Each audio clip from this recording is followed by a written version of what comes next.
Welcome to Child Abuse Awareness with Darlene J. Clark.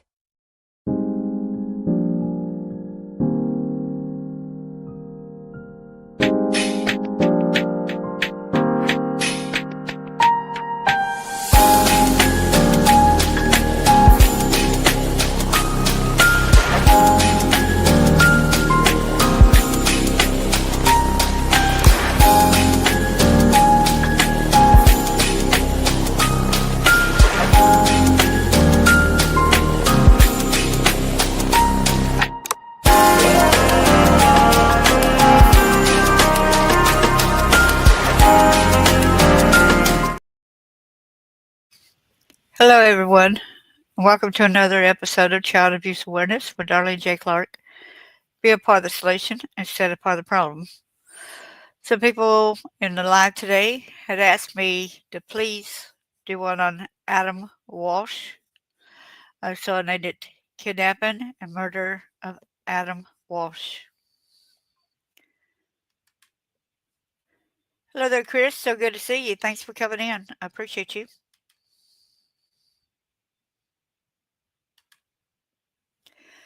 You see the QR code from my book, Born in 11 Hill, version 2.0.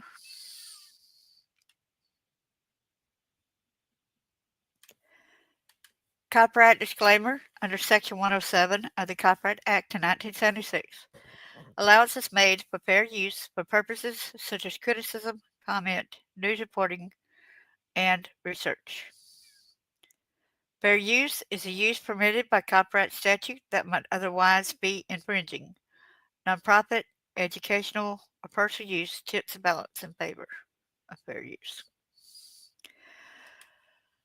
There are a lot of people in the United States that still want answers to this crime. Without further ado, we're going to start it by showing his family at the moment before we get into the story. Here's America's most John Walsh's family, photos of the America's Most Wanted star with his wife and kids.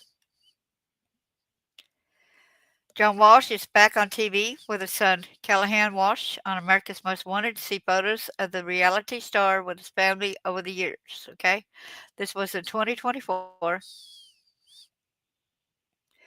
John Walsh is a beloved host of America's Most Wanted. He returned to television as a host of the iconic show with his son Callahan Walsh. John became a victims' rights activist after the murder of his son Adam in 1981. John has been married to his wife Reeve. I don't know if you say Reve because it's got a little mark right there, Reve. Drew since 1971. They have 4 children. After Adam's tragic death, John and Reve welcomed 3 more kids, Megan, Callahan, and Hayden. Scroll through our gallery to see photos of John with his family in our gallery. Here's John and Callahan Walsh. John and his son Callahan Walsh are seen in a promotional photo for the season premiere of America's Most Wanted, which aired on January 22nd, 2024 on Fox. They both wore stylish leather jackets and looked excited to be co-hosting the show. You got the style. John and Callahan Walsh at the Critics' Choice Real TV Awards. Callahan Walsh takes a mic at the Critics' Choice Real TV Awards show in Los Angeles on June the 2nd, 2019. Both father and son wore traditional tuxedos. Callahan opted for blue, while John wore a deep red tux.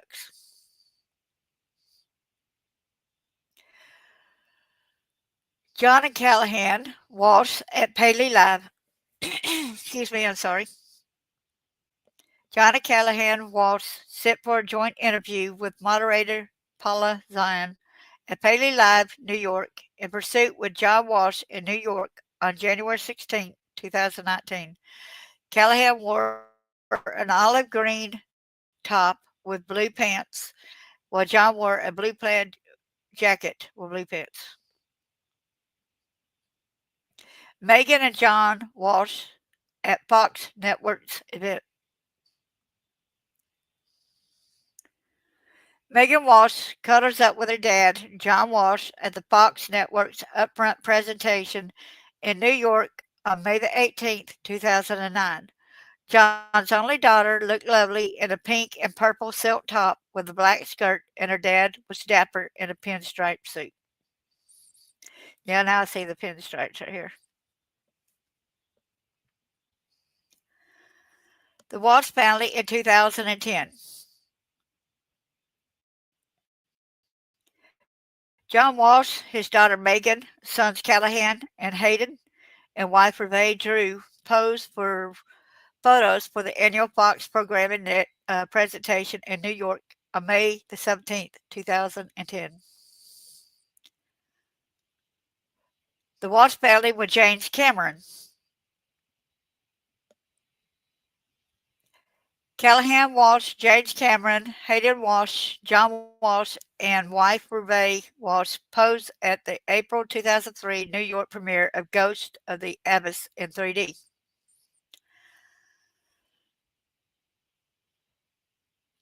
John and Callahan Walsh attend LA Junket 2023.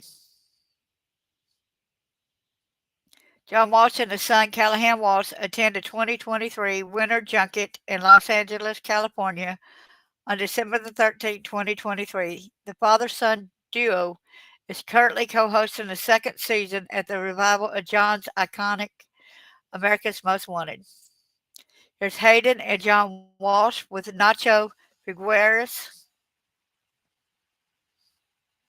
Hayden Walsh, John Walsh, and Nacho Figueres pose for photos at the Windsor Charity Polo Cup Players Reception in Vero Beach on February 16, 2018. John and his youngest son appeared happy to be spending time together at the event. Now here's John and Reve Walsh. John and his wife, Reve Walsh, posed at the premiere of Ghost of the Abyss 3D in New York on April the 9th, 2003. Reve looked chic in a tan trench coat while her husband rocked a similar black look. So without further ado, let's get started. See if anyone's in here saying hello. Chris wasn't even a month old when he was a kid. Sad to hear, isn't it?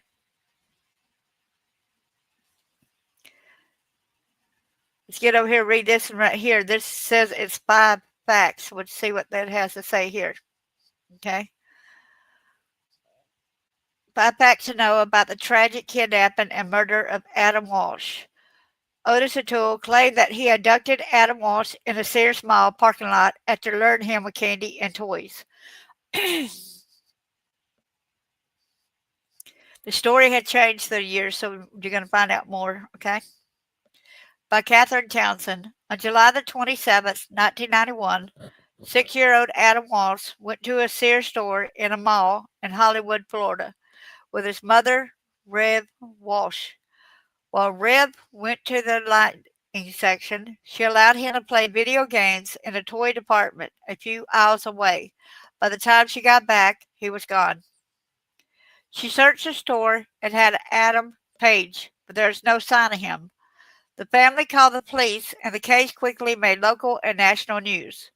A few weeks later, Adam's severed head was found by a fisherman in a canal near Vero Beach. Here are 5 things you should know about the horrific murder that shocked the nation and forever altered the way we think about child abductions. Adam's parents immediately became activists for missing kids. I want to make sure I got trigger warning put on here. Let me go up. Okay. Adam's parents immediately became activists.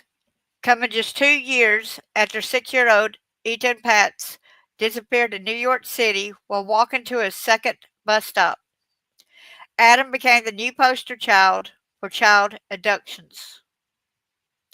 The movement was fueled by Adam's parents, Reeve and John Walsh, who became activists in the aftermath of their son's murder. They started the Adam Walsh Outreach Center for Missing Children out of their garage just a few days after Adam's funeral. Later, the couple lobbied for the Missing Children's Act, which would create a system for data to be entered into the FBI's National Crime Information Center database. In 1984, John Walsh co founded the National Center for Missing and Exploited Children. A few years later, he became the host of America's Most Wanted. Currently, John and his son Callahan host ID's series In Pursuit with John Walsh. In 2008, Florida police announced that serial killer Otis Toole had killed Adam and said they were closing the case file. On December the 16th, 2008, Hollywood Police Chief Chadwick E. Wagner announced that the abduction and murder of Adam Walsh had been solved. He stated that drifter, arsonist, and serial killer Otis was the murderer and said that police were closing the case file. Along with his companion and accomplice, fellow serial killer Henry Lee Lucas. Toole made many confessions to murder that he later recanted. This complicated many of the cases in which he claimed involvement, included Adams. According to police, Toole had been suspect in a case since 1983. Originally, Toole claimed that it had been Lucas who decapitated Adam, and Lucas backed Toole's confession. But after investigators discovered that Lucas was in prison at the time, Toole changed his story. Toole claimed that he'd abducted Adam in a Sears Mall parking lot after luring him with candy and toys. He said that after Adam started crying, he punched him in the face before raping him and decapitating him with a machete. Toole then stated that he drove around with Adam's severed head for several days because he forgot about it, and that he eventually tossed it into a nearby canal. Toole was convicted of 6 murders and received 2 death sentences.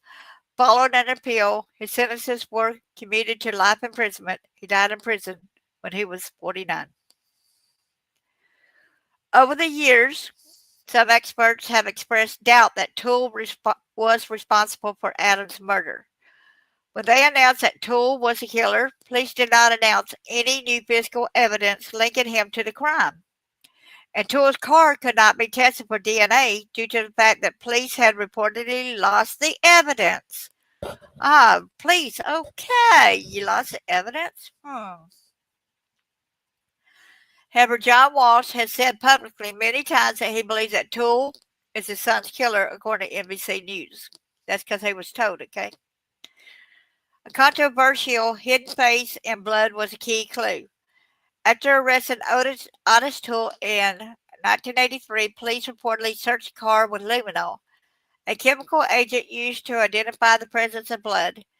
Many people, including John Walsh, reportedly believe that one of the photos taken on the floor of the car shows an outline of Adam's face.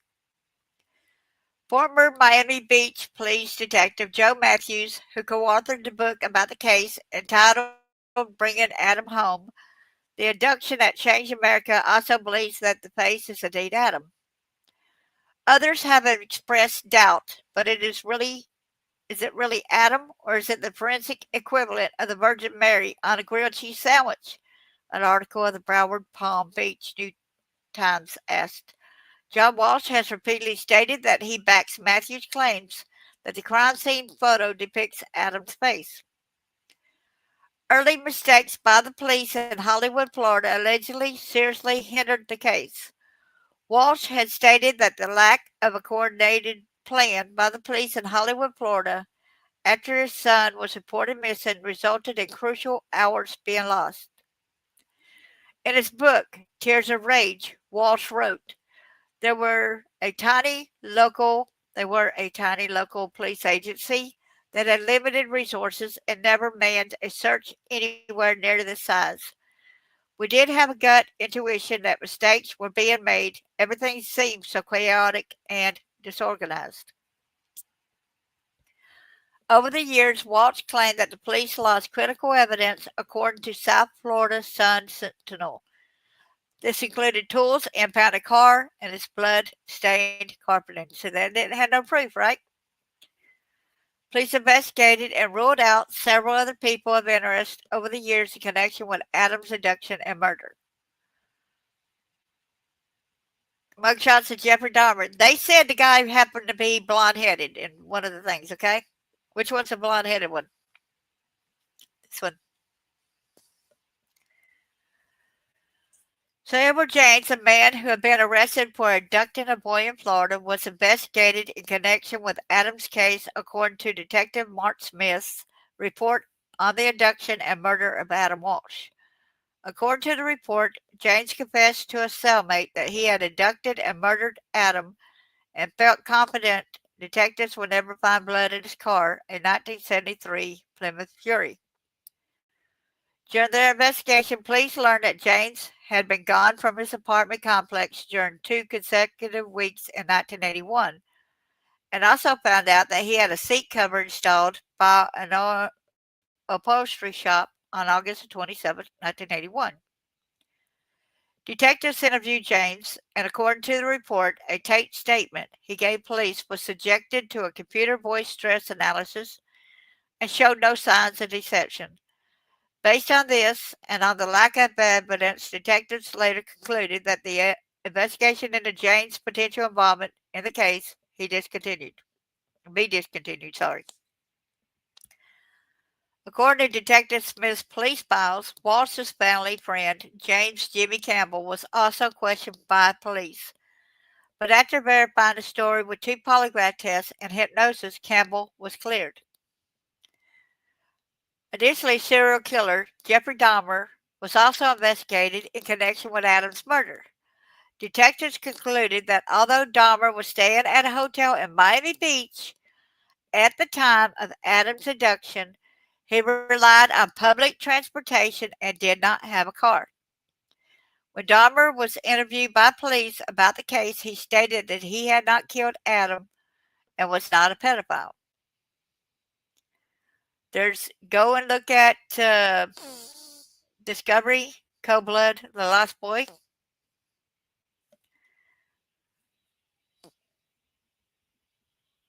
Okay, so let me go to the next. Let's see if anybody said anything over here.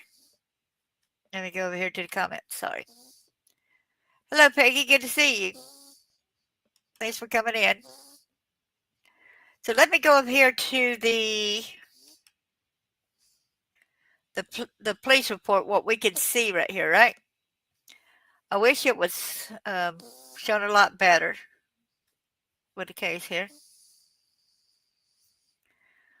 Okay, let me go up. It said it had mag wheels.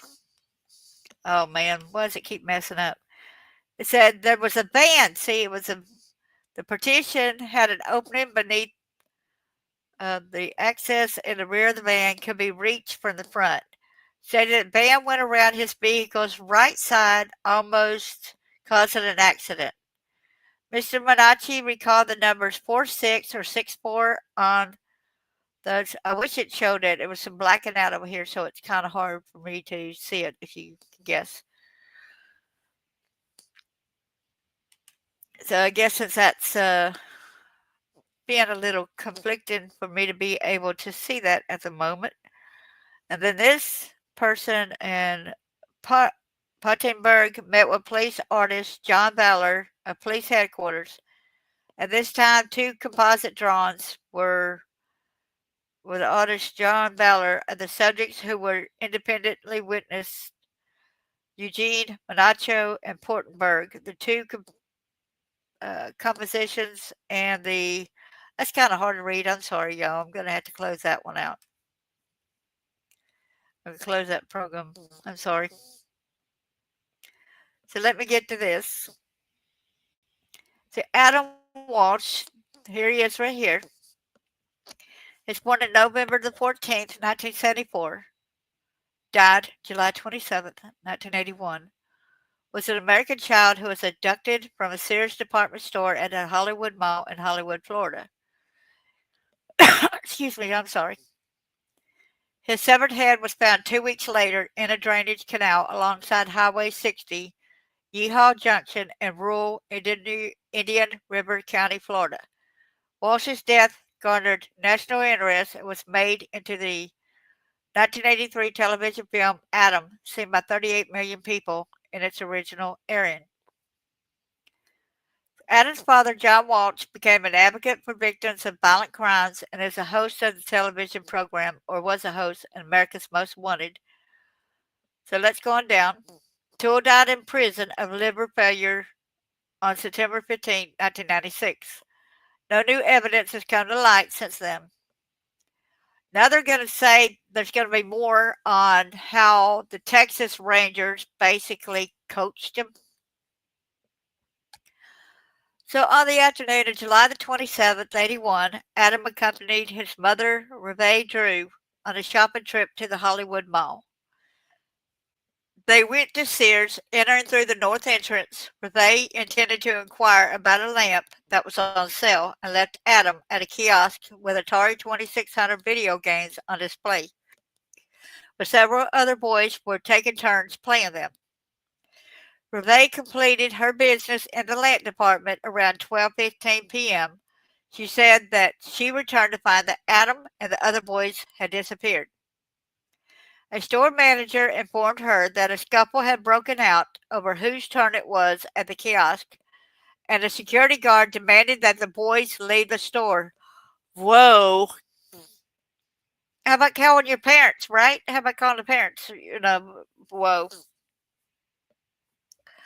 The security guard asked the older boys if the parents were in the store, and they said that they were not. Adam's parents later conjectured that their son had been too shy to speak to the security guard, who presumed that he was in the company of the other boys and made him leave by the same door by which the boys had entered, the Sears West entrance. His parents believed that after the boys dispersed, he was left alone outside the store at an exit unfamiliar to him. Meanwhile, unable to find Adam in the toy department, Reve had him paged over the public address system and continued to look for him throughout the store. By coincidence, she ran into her mother-in-law, Jean, who helped her search for him. After more than 90 minutes of searching and paging failed to locate Adam, Reve called the Hollywood police at 1:55 p.m. On August the 10th, a severed head was found in a drainage canal alongside the Florida Turnpike near Vero Beach, almost 130 miles from Hollywood, by Detective Ralph E. Latimer, Jr., and an unidentified deputy of the Indian River County Sheriff's Office. Divers searched the canal. The next morning, Reve and her husband, Adam's father, John Walsh, appeared on national television saying that they still hoped that Adam was alive. A U.S. $100,000 reward was posted for Adam's safe return. Soon after, the recovered remains were identified as Adam's. The coroner ruled that the cause of Adam's death was asphyxiation. The state of the remains suggested that Adam had died several days before the discovery of his head. The rest of his body was never recovered. The head itself was kept in the morgue until the case closure in 2008. So put in mind, look when the death was. That was 1981. And so his head was still in the morgue till 2008. Wow. John and Reve believe that the Hollywood Police Department have botched the treatment of Adam's disappearance, first with a missing person investigation and then with a murder investigation. After some investigation, police eventually concluded that Adam was abducted by a drifter named Otis Toole near the front exterior of Sears after being instructed to leave by a security guard. Toole said that he had lured Adam into his white 71 Cadillac sedan DeVille, which had a damaged right bumper with promises of toys and candy, then proceeded to drive north on Interstate 95 towards his home in Jacksonville. According to Toole, Adam, at first docile and compliant, began to panic as they drove on. Toole punched him in the face, but as this just made the situation worse, he then walloped him unconscious. While Adam was unconscious, Toole drove north on the Florida Turnpike to a deserted service road just north of the Radiba Road overpass in northwest St. Lucie County. When Toole realized that Adam was still breathing, he strangled him to death with a seat belt, dragged him out of the car, and decapitated him with a machete. Toole also claimed to have incinerated the body in an old refrigerator when he returned to Jacksonville. He claimed that he wanted to make Adam his adopted son, but that was not deemed feasible. The source of the blood found in Toole's car could not be identified. The police ultimately lost the blood-stained carpet from the car, the machete said to have been used to decapitate Adam, and eventually the car itself. Because I really believe that would have proved his innocence, okay? Toole was never charged in Adam's case, although he provided seemingly accurate description as to how he committed the crime. The 2019 Netflix miniseries The Confession Killer shows footage of Toole apparently being fed information from interrogators, and he later confessed in several cases he had no involvement in. Several witnesses also placed Toole in the Hollywood area in the days leading up to Adam's disappearance. In September 1996, Toole died in prison of cirrhosis at age 49 while serving a life sentence for other crimes. Later, his niece told John Walsh that he made a deathbed confession to Adam's murder. His confession was viewed as unreliable as he and Lucas confessed to or implicated themselves in more than 200 homicides. Most of Lucas's confessions were later revealed to have been false, having been coerced by the Texas Rangers. You see that? The Texas Rangers were feeding them and telling them. In 1997, Hollywood Police Chief Rick Stone conducted an exhaustive review of Adams' case at the release of John's book, The Tears of Rage. At the time, Stone was 22-year veteran of Dallas, Texas, and Wichita, Kansas. Police departments had been appointed Hollywood's chief of police in the previous year. Although the crime happened 16 years before the time of his review, he provided an analysis of the evidence, including a review of taped interrogations of Toole by Hollywood detective Mark Smith. Stone says that his review found evidence beyond a reasonable doubt that Toole murdered Adam.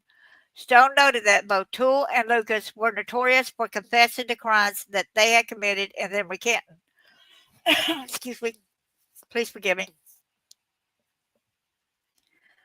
In 2007, according to allegations that earned widespread publicity, Jeffrey Dahmer, yeah, here he is, who was arrested in Wisconsin in 1991 after killing more than a dozen men and boys, was also named as a suspect in Adam's murder. Dahmer's father called the America's Most Wanted hotline soon after his son's arrest. Excuse me. Let me pause this a minute.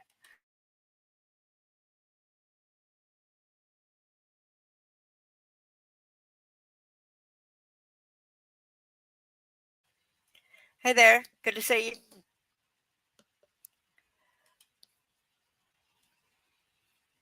Dahmer was living in Miami Beach at the time of Walsh's murder, and two eyewitnesses placed him at the mall on the day that Adam was abducted. So Jeffrey Dahmer was there. See? One claimed to have been a strange man walking into the toy department.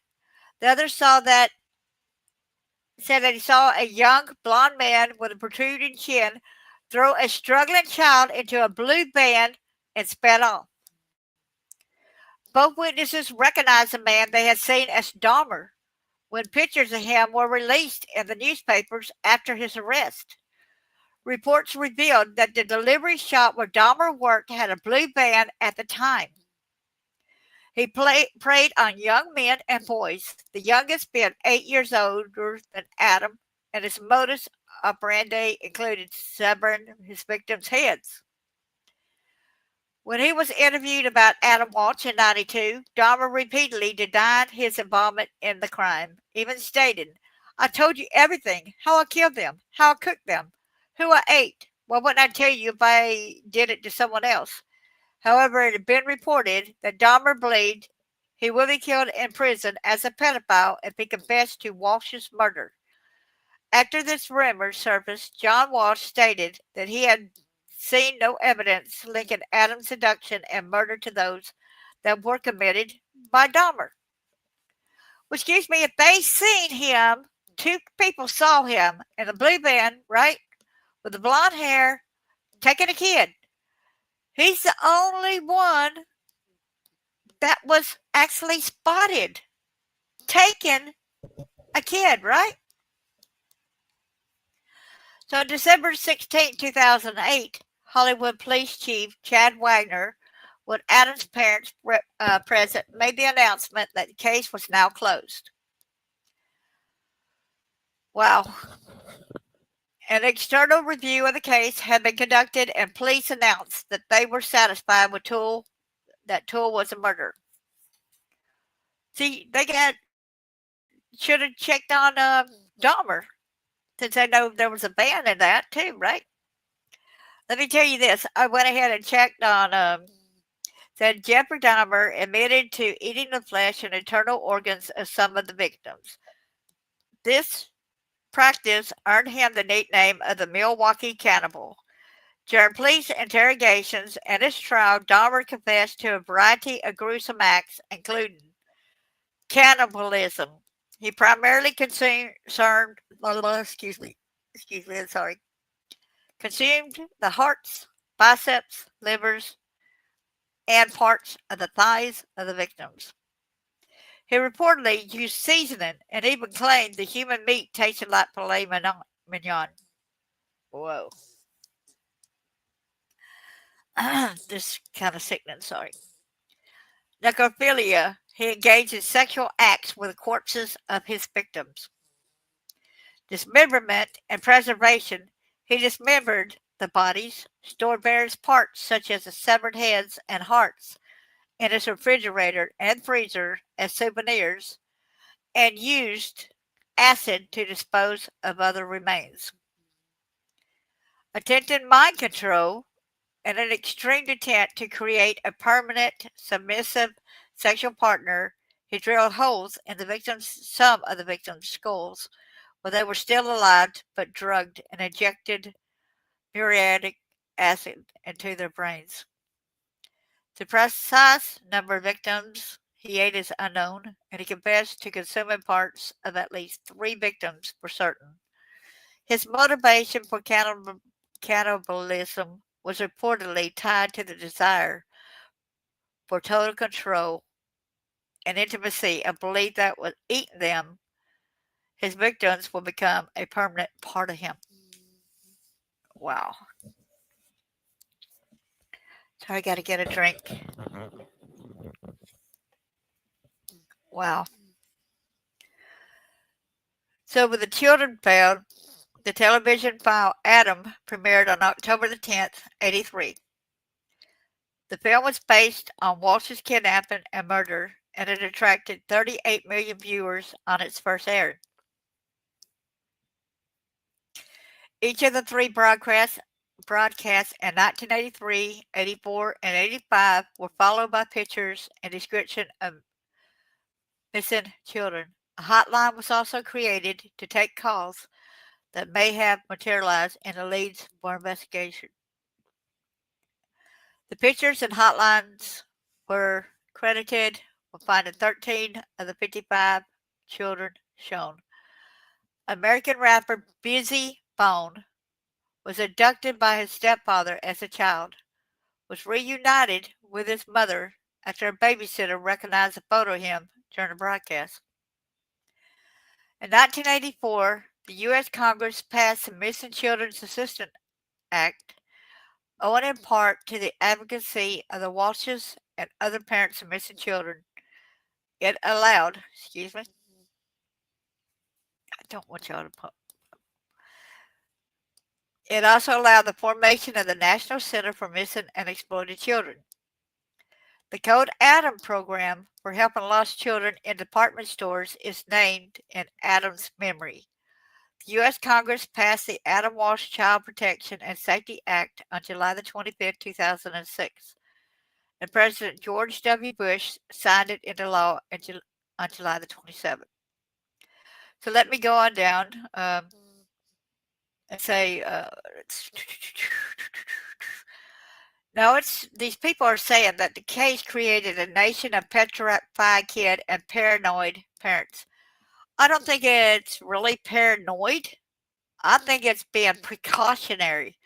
I cannot stand when people say petrified kids and paranoid parents. Excuse me? Kids used to be able to go out and organize a stickball game, and now all play dates and the social lives of children are arranged and controlled by the parents. The fear still lingers today. And of course, you better believe it, because a lot more is going on. You know, there's sex trafficking and such and such. Well, so let me go on and go to the next part over here. This is a fact sheet of the Adam Walsh Child Protection and Safety Act of 2006. Today, President Bush signed the Adam Walsh Child Protection and Safety Act of 2006. So let me go on to the next thing that I want to share. Here's where in 2016, this was also the March the 1st, 114th Congress. Provisions of the bill were incorporated into other bills which were enacted. This bill was incorporated into the H.R. 5578 Survivors Bill of Rights of 2016, enacted, signed by the President on October 7th, 2016. So we go on further over here. Police files on Adam's disappearance give suspects leads but no conclusion. On February 17, 1996, the first suspects in any missing and murdered child case are the parents. When Adam Walsh was discovered missing from the Sears store at the Hollywood Mall on July 27, 1981, police followed a normal police procedure. They interviewed John and Rev Walsh, Adam's parents, and his immediate family, including grandmother Jean Walsh, his uncle Joseph Walsh, and family friends James Campbell and Michael Monahan. After a series of interviews, sessions with hypnotist and polygraph tests, nothing turned up to give police any indication that someone who loved the 6-year-old boy, now etched into our memories, had anything to do with his death. A background check was compiled and nothing of any significance was discovered. It wasn't until 2 weeks after the kidnapping when two fishermen found Adam's severed head floating in a canal near Vero Beach that police called off the search. There were never any ransom demands. A summary provided by Hollywood police outlines parts of the investigation. Reed Walsh met with Hollywood police detectives on August 18th, 81, to give a detailed interview about her and Adam's activities on the day of the kidnapping. It began like any other morning. Reed Walsh said she woke up at 8 a.m. Adam, 30 minutes later. John Walsh left for work, 9 a.m. Campbell dropped by for a late breakfast at 9:30 a.m. At mid-morning, she fed Adam a hot dog, then loaded him into a gray 79 Cherokee car, and they drove from their McKinley Street home to St. Mark's Lutheran School to pay Adam's tuition. Then they drove to the mall. Reeve Walsh thinks she arrived there about 12:30 p.m., but wasn't sure because she says her watch was broken. She left Adam at the Sears toy department while she went to look at a lamp that was on sale. It says map right there, see? She said she left him there alone while she shopped. 10 minutes later, he was gone forever. Campbell, who was 25 at the time, had lived with the Walshes for about 4 years. He did odd jobs around the house, occasionally babysat Adam, and ran a sailboat concession stand in Miami Beach. He moved out of the Walsh's Hollywood home the same month Adam was abducted. Campbell agreed to 2 polygraph tests. He also gave police an interview under hypnosis. During one of the lie detector tests, he admitted that he and Ree Walsh had an affair and said the two of them had talked about going off together when Adam was old enough. Wow.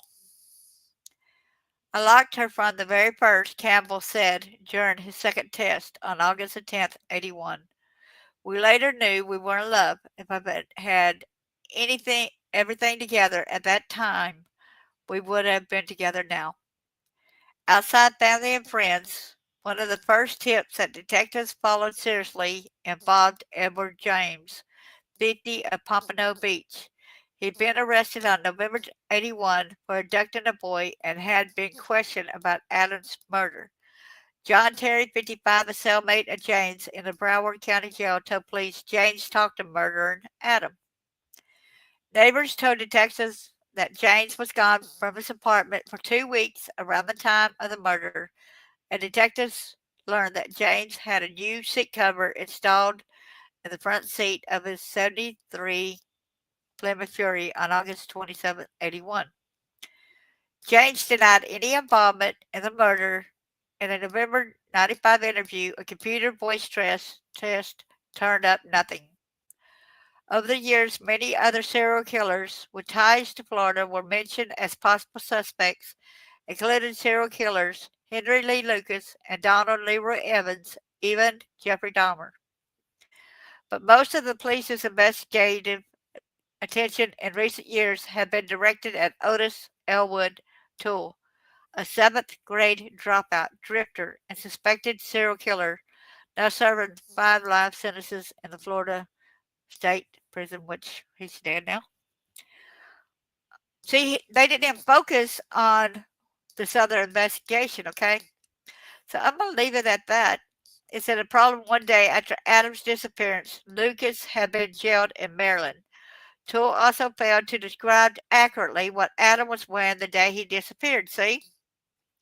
But Toole's descriptive inconsistencies were often mixed with vivid and specific detail.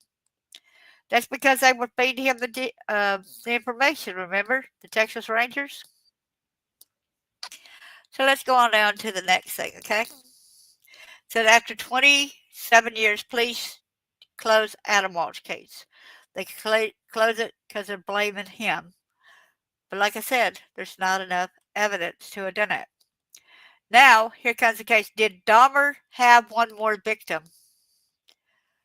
Did Jeffrey Dahmer confess to all his crimes? There's a call to reopen the investigation into Milwaukee's most notorious killer.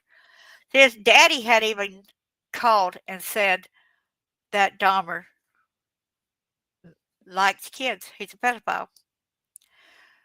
There are new questions about Dahmer's criminal history before we return to Milwaukee and never reported details that some believe link Dahmer to one of the United States' most notorious cold cases. Colleen Henry has a special 12 investigation. Uh, The boy at the center of that cold case is now a household name. Who can forget the toothless grin of 6-year-old Adam Walsh, the Florida boy abducted, dismembered, and dumped in a drainage canal in 81? A Miami author is making a case that Dahmer may be responsible for the Walsh slaying. Let's get this. What year was this? Let's see. It's 2007. Okay. WISN 12 News dissected his argument and has detailed the never reported evidence that has at least one career FBI man calling to reopen the case against Dahmer. It was a strange and surreal summer. Officials reported the daily death toll and named the faces of death. As the victims' families faced the horror that was Jeffrey Dahmer, 12 News now knows a subplot was unfolding that police tried to keep from the headlines. It smelled. All the right smells were there. That's the way I look at it. Retired FBI agent Neil Patel said. Patel was the FBI agent assigned to the Dahmer case. For the first time, he talked about his role in the Adam Walsh investigation. Patel said from the day of the arrest, many in law enforcement wondered if Milwaukee's most notorious killer could be responsible for a high-profile case that went cold long ago. If Dahmer did this, if it was my son, Patel said, I'd want the truth. So does Adam's father. Even though it's a cold case, people are coming forward who are claiming one thing, who are saying we were not taken seriously back 25, 26 years ago. So I think they have to look at this case, John Walsh told 12 News this week. Like the people that saw the van, right? That saw the blonde head that looked like Jeffrey Dahmer. They picked him out, the picture, and they said it was him. That was had a boy that he took to the blue van. Walsh and Patel believe now never revealed information in the Walsh case demands a second look at Dahmer. It's information developed by a Florida journalist who took up the Walsh investigation long after police had stopped. And now, 25 years later, the time has come. He's our only child, a beautiful little boy, and we just want him back, Walsh said in July 81. On July 27, 81, Adam vanished from a shopping mall in the Miami suburb of Hollywood. The disappearance of the little leaguer prompted a nationwide search and indelibly imprinted Adam's gap-toothed grin in the minds of shaken families across the country. I don't know who would do this to a 6-year-old child. I can't conceive of it, Walt said at the time of Adam's disappearance. 2 weeks later, fishermen found Adam's head in a drainage canal, but police never found his body. That sounds right up for Dahmer's portray also, right? By July 91, the investigation into Adam's slaying was still until Dahmer's trailing death exploded in headlines. As investigators traced Dahmer's life path, they found a chilling coincidence. Dahmer was living in South Florida when Adam Walsh disappeared. When the Army discharged Dahmer, it told him he could have a plane ticket anywhere in the United States. Dahmer told police he couldn't go home to face his father, so he headed to Miami Beach because he was tired of the cold. WISN 12 News investigative reporter Colleen Henry said. Hollywood police figured it was a long shot, but asked Milwaukee officers to talk to Dahmer, who denied killing Adam. Of course, he didn't want to be known as a pedophile. He knew that he would end up killed because a lot of people hate pedophiles. The issue got little media attention. Patel told 12 News that was by design. Investigators feared news of the leak might prove so sensational it could jeopardize Dahmer's court case. We did not want to do it during the trial in Milwaukee. Why raise that issue? It could have eliminated his cooperation. It could have made jury selection more difficult than it already was, Patel said. Adam's name never made it into the police reports that became his confession, but news of Dahmer's stay in Florida made it way to the Walsh family. By 91, Adam's father, John Walsh, was the star of America's Most Wanted.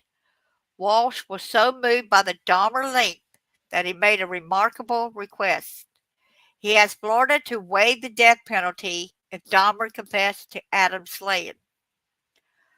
WISN 12 News obtained a copy of the Walsh letter where he pointed to Dahmer's criminal record, which includes killing two 14-year-olds, sexually assaulting a 13-year-old, and exposing himself to 12-year-olds.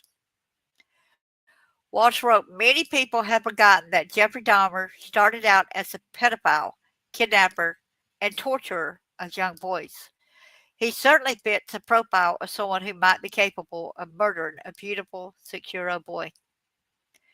After Dahmer's conviction, a Florida detective traveled to Wisconsin carrying the letter, a promise to waive the death penalty. The trip was a bust.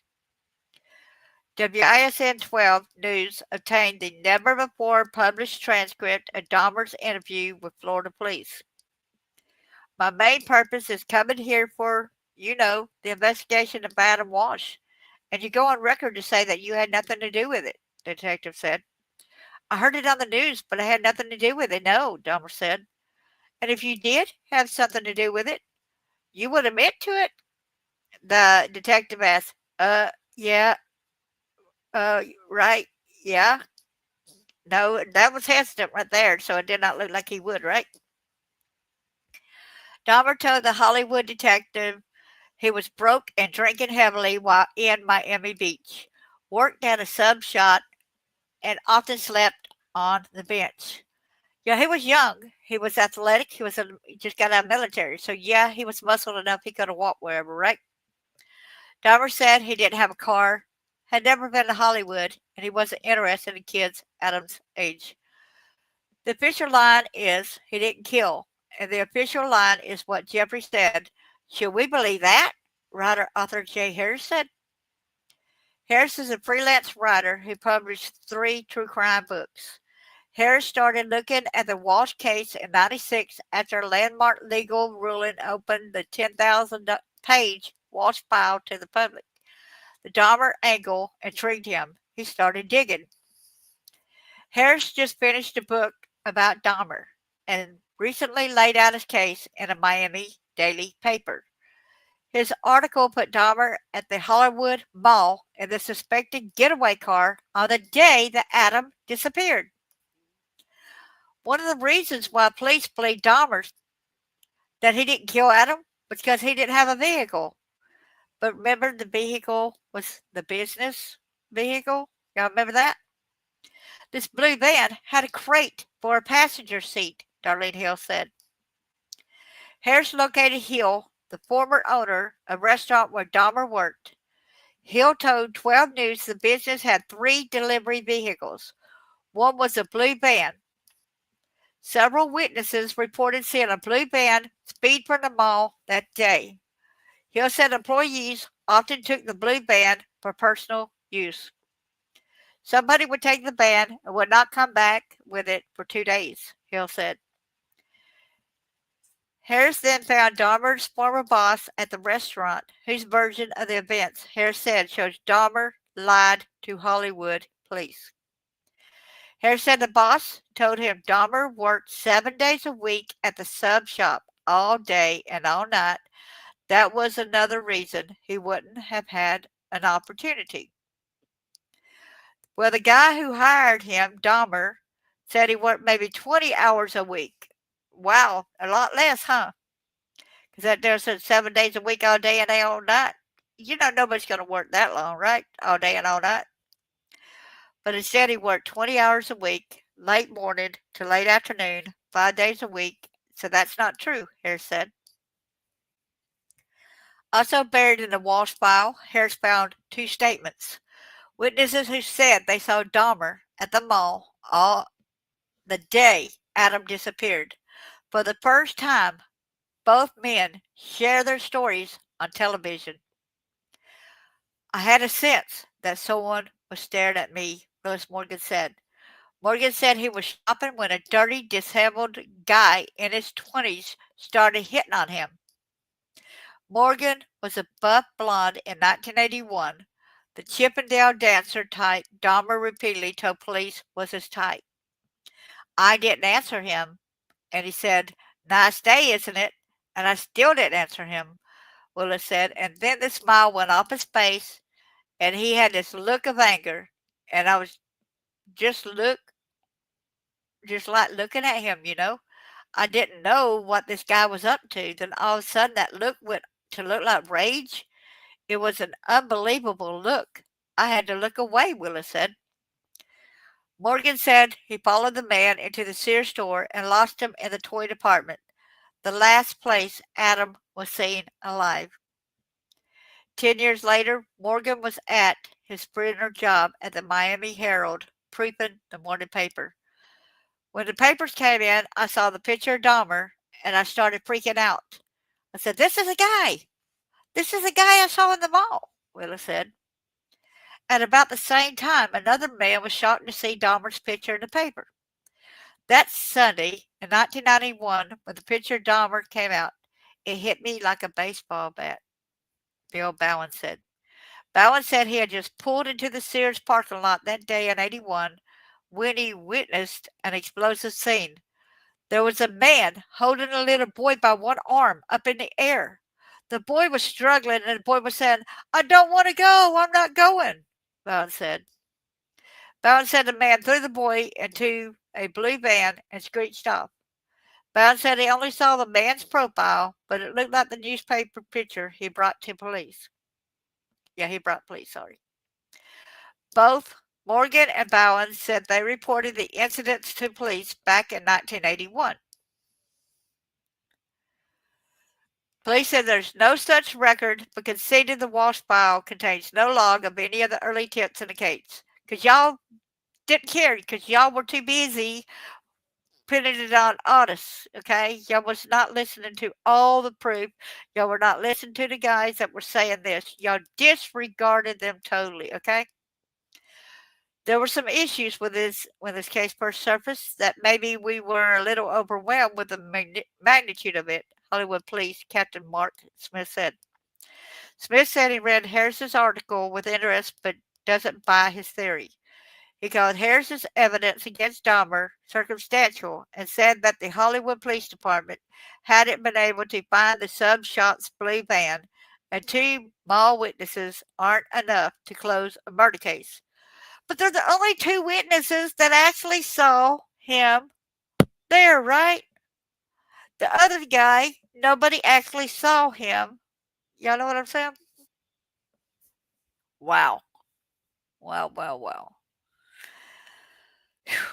If we found no more on Jeffrey Dahmer, and I don't believe we'll find any more than this circumstantial evidence we have now, we would never get a conviction. I don't believe we'd ever get to an indictment, Smith said. The retired Milwaukee detective who spent more than 150 hours taking Dahmer's confession doesn't buy it either. Dennis Murphy said Dahmer repeatedly denied killing Adam. He said, "I told you everything, how I killed them, how I cooked them, who I ate. Why wouldn't I tell you if I did someone else?" Well, you didn't talk about the sexual abuse of doing them other boys, though. You know what I'm saying? Dahmer's defense attorney, Jerry Boyle, said 7 doctors spent hundreds of hours interviewing Dahmer. No one suggested Dahmer was withholding information. He was very honest by that. I mean, he seemed to unload everything. I don't see any reason he wouldn't have said that he killed a boy. But of course, that was not his profile. Young boys was not his profile, Boy said. Bertel said Dahmer was a talented liar, and given the evidence Harris uncovered, it's time to reopen the Walsh case with a team of seasoned investigators, even though Dahmer is dead. People will say, "What does it matter?" Bertel said. "What if we looked at all the evidence we had now and said we could get a warrant for his arrest?" Bertel said. And the prosecutor looking at that evidence we have now collected would say, "I could convict him on the evidence we have. We feel that he is now responsible. That's closure. We've done our job as a society. We have not forgotten his child," Bertel said. Wednesday, Walsh responded to 12 News story from an America's Most Wanted set in Texas. He said more than 25 years later, he can't believe he's still fighting for a competent investigation into Adam's slaying. That's a bitter pill for me to swallow, as someone who's a big supporter of law enforcement, that the law enforcement agency investigate my son's murder would blatantly lose key pieces of evidence and not interview people who thought they had important information about the case. It's really a tough thing, Walsh said. Walsh told 12 News that Dahmer became a suspect years ago when Dahmer's father, Lionel, called America's Most Wanted and told them he thought his son could be responsible for Adam's slaying. His own father said that, okay? So here is where the story first appeared on December the 19th issue of the Hollywood Reporter magazine. Crime TV host John Walsh, The Hunt, America's Most Wanted, longest spoken of his son Adam's 81 abduction and murder. But during a Soho House, New York panel hosted by Stars on November the 19th, timed to the airing of The Missing about a kidnapping, he shared a enriching detail for the first time. People don't know this, but police kept Adam's severed head in the morgue for 27 years, saying you can't bury your child because it's an open capital murder, said Walsh. We could never get Adam's remains, but the case was botched. The final thing is the U.S. is still dealing with the murder of Adam Walsh. This is a 5-minute read. May you rest in peace, sweet one. On July the 27th, 81, a 6-year-old Adam Walsh went to a Sears in Hollywood, Florida Mall with his mother. As she browsed, he played video games a few hours away. When she returned, he was gone. The store clerk called out his name on the sound system, no answer. The police were called. A helicopter and ground search ensued. Yet after 4 hours, the estimated 24 police officers assigned to the case had hit a wall. According to a book on the case, Bringing Adam Home, Adam's parents, John Walsh and Rev Walsh, went on Good Morning America to appeal for help. 16 days after he went missing on August 10th, 81, precisely 35 years ago Wednesday, two fishermen found Adam's severed head floating in a canal off the Florida Turnpike. The discovery would have reverberations that would change the way the United States dealt with crimes against children, for better or for worse. If you look on the backdrop of the picture, there's that interstate part right there, and y'all can see the picture. The tragedy came just 2 years after another 6-year-old, Ethan Patz, disappeared while walking to his school bus stop, and soon Adam became the new and literal poster child for a movement to stop of child snatchers, which had already existed during the 70s, according to Joel Best, a professor of sociology and criminal justice at the University of Delaware and author of Threatened Children, Rhetoric and Concerns about Child Victims. Those activists had largely been concerned about children who were taken by a family member in a custody dispute or about children who run away from home, but they were frustrated by police departments' sluggish response to cases. Some have 72-hour waiting period before they do anything, he says. And if you notify your police department, they didn't necessarily notify the one next door or have a coordinated search going. Adam Walsh's much publicized murder was a catalyst for change as law enforcement learned how to deal with missing children. Adam's parents started the Adam Walsh Outreach Center for Missing Children just 4 days after their son's funeral. They lobbied for the Missing Children's Act, which enacted in 1982 required entry of missing children data into the FBI's National Crime Information Center database. In 84, John Walsh would co-found the federally funded National Center for Missing and Exploited Children, and 4 years later, he started hosting America's Most Wanted. In 94, big box retailers like Walmart began implementing Code Adam, the measure that mobilizes all store clerks when a child is reported missing. And in 2006, George W. Bush signed the Adam Walsh Child Protection and Safety Act of 2006, which expanded the National Sex Offenders Registry and created a National Child Abuse Registry. While the FBI would credit America's Most Wanted for helping nab at least 17 of the agency's 10 most wanted fugitives, John Walsh had to wait 27 years for the Hollywood Police Department to both admit that drifter and serial killer Otis Eto'o abducted and murdered his son and apologize for investigative mistakes that transpired during the early years of this investigation. As Police Chief Chad Wagner said in a news conference, as reported on November the 14th, 1983, Toole had first confessed to the killing in October of 83, but as the department's police chief told Time in the mid-90s, Toole and his accomplice, Henry Lee Lucas, were notorious for confessing to crimes they didn't commit. Toole would end up dying in prison in 96 while serving 5 life sentences for other crimes. At the same time, however, the mobilization to find Adam Walsh created a massive alarm about stranger abduction that some experts say distracted from the clear reality that most threats to children come from their family and close social networks. Not today's time, right? During the panic in the mid 80s, for instance, it was widely reported that 1.5 million children were reported missing each year and 50,000 child abductions by strangers occurred each year. Estimates that were inflated because they tended to include data on kids like runaway children or family members who had taken children in custody disputes. But the FBI only investigated 67 cases of children kidnapped by strangers in 84. The truth is, stranger abductions are rare.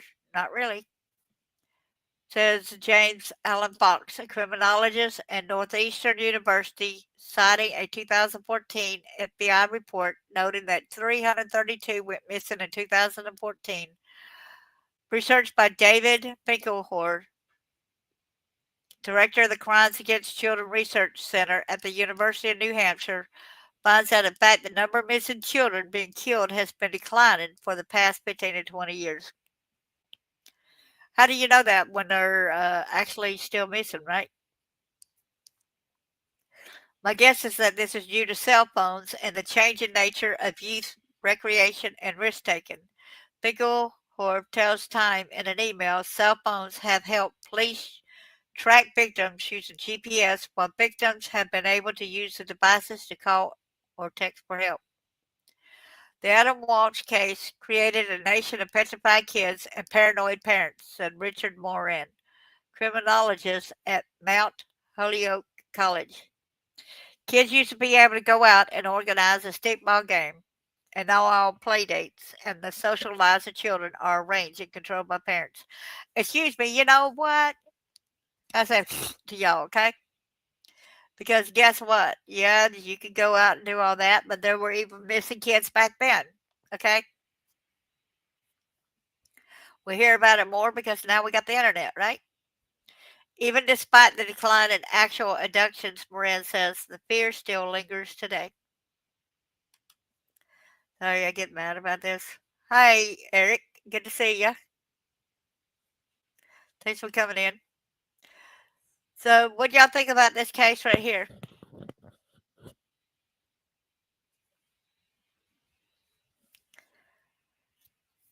It does look more like Dahmer was a culprit.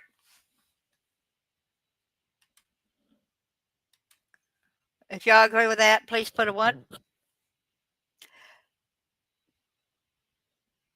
And I thank everybody for coming in. I think somebody that one suggested I look this up and find out more information. I hope this helps. Because to me, I think it's a dead giveaway because he's notorious for chopping off the heads, okay? He's notorious for cannibalism. None of the body was discovered. You never found the lower part of the body, just the head, right? Necrophilia, he engaged in sexual acts with the corpses of the victims. If he liked other young boys, who's to say before they said it was men, and now you find it the more you look into it. And plus, the two people that spotted him over there in the mall. One person that spotted him with a boy above his head, Jeffrey Dahmer. You cannot take them facts and put something else there when he was spotted. And the picture was even shown, said that's the person we seen with that boy and is driving a blue van. Well, they disregarded it because he said he didn't have a vehicle. But you know what? The thing about it is, if they would have looked into it more, if the police would have listened, they would have went over there, they would have seen that Dahmer was driving the van where he worked. So I thank you all, and I think that's our answer, and I hope The family gets justice, but I wish the police would stand up and do their freaking jobs instead of going like this and trying to pinpoint it on somebody and just saying, well, these other people are really the ones responsible. We know so many times that somebody else has taken the blame for something they didn't do. We know that too many times. The police are too quick to pinpoint. All the evidence is right there. Just because Dahmer denied he did it does not mean he didn't do it. Okay? To me, to the contrary, that speaks volumes that he did do it. May God bless y'all. Hope this has